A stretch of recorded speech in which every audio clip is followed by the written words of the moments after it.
Hey guys, in this video I'm going to show you how to increase your font size on Google Sheets. If you find this video helpful, please consider to like this video and subscribe. In saying that, let's just jump straight into the video. Okay, so I'm going to open up Google Sheets, and as you can see, my font size is set to this. So in order to make it larger and easier to read, what we need to do is head back and then click into our settings app on our mobile phone. Once we're inside settings, navigate lower and look for display. Tap into display.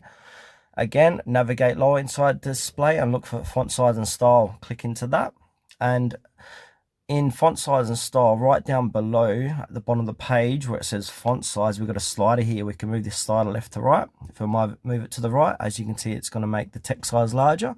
Move it to the left, it's going to make it smaller. So keep it near the right hand side. Have a play around with what size you want your text to be.